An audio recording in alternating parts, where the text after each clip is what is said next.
Hi there, it's October the 4th, and today we begin a new letter of Paul in the scriptures, and this is the letter of Paul to the Colossians.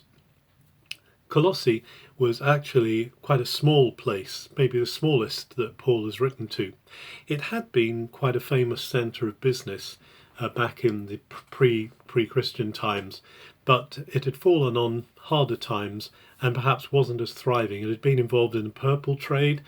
It was inland in Asia Minor, going east from Ephesus and on the river Lycus, and maybe not a major town. Nearby places like Hierapolis and Laodicea would have been more ones that were known.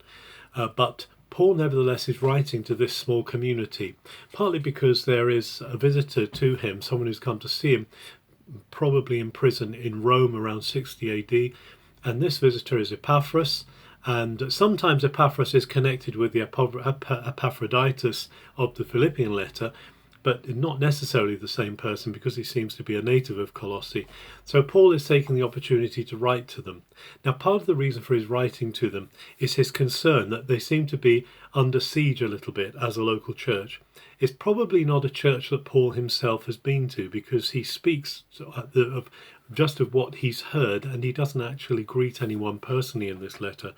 But what's concerning Paul is some of the things that are coming into their midst.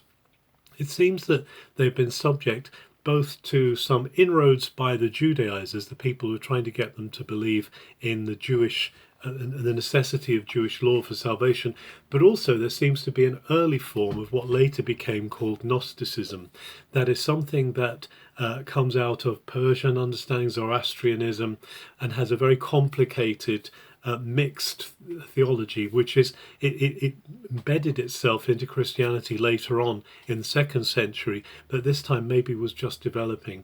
It particularly had a strange idea about God, the creator God, being separated from the earth, and that God was too holy to be involved in earth, and therefore he sent a lesser creator to make the world, and that the world was basically evil, and that matter was evil, and therefore Jesus is the one who's the messenger, and by knowing special knowledge through Jesus, you can bypass the evil stuff to get back to the real God who's at the top of it all.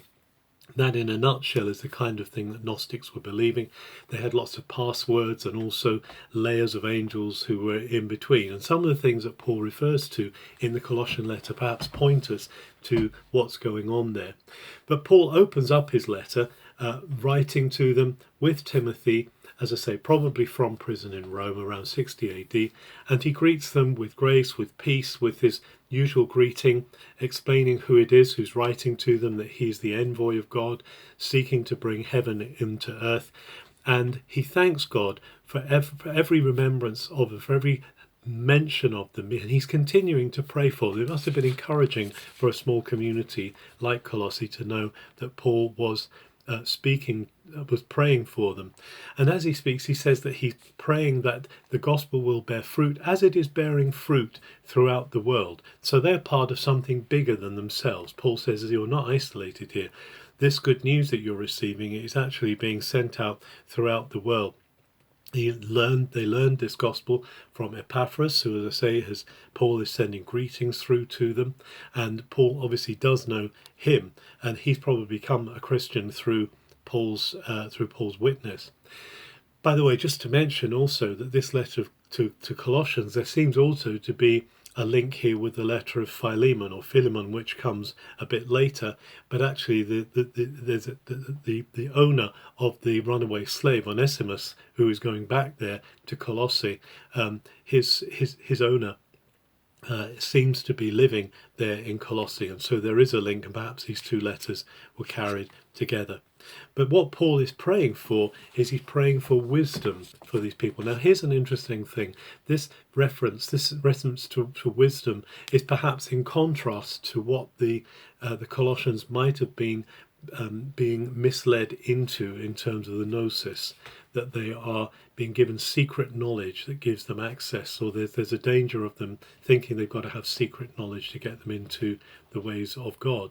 But Paul is saying, actually, it's Jesus who is the key. It's Jesus who is the one who is the key to wisdom. And he's praying that he learns to give thanks to the Father, who with them they share the inheritance of God's holy ones in light. Now, light was a very important aspect of gnosis, that those who had the gnosis were illumined. But he's saying, no, God is the source of this light, and he has actually delivered us. It's God himself who has delivered us from the power of darkness, from the authority of darkness, and transferred us into the kingdom of his beloved Son. Notice there, he doesn't talk about the kingdom of darkness. He's not talking about darkness as being king here. So darkness has a certain authoritative, oppressive nature, but it's not kingship. The kingship belongs to Jesus, and Jesus, and by his power, the Father has transferred us from the authority of darkness into the kingdom of his dear Son, which is where the light is vested.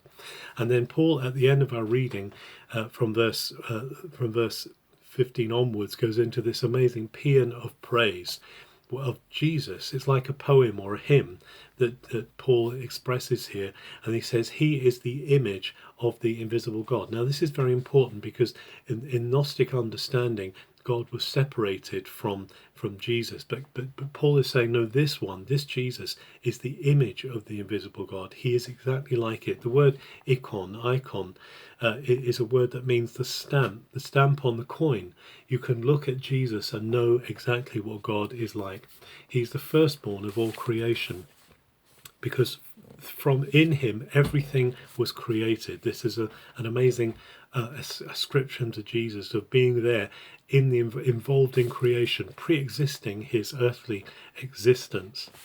And everything that exists because of him. And actually it says in him everything holds together, everything coexists, everything coheres, perhaps we would say. This is a really powerful expression of the importance of Jesus. Remember that back in the Gospel of John, we see that Jesus is the agent, if you like, of creation. He is the Logos, and through him all things were made. Paul is unpacking this here very clearly for the Colossians, that Jesus is the one who has been involved in the creation of all things. And remember, if Gnosticism is coming in here, it's saying that matter is evil, that things down here are evil. Paul is saying very much not the case. Jesus actually has been involved in the putting together of a material universe.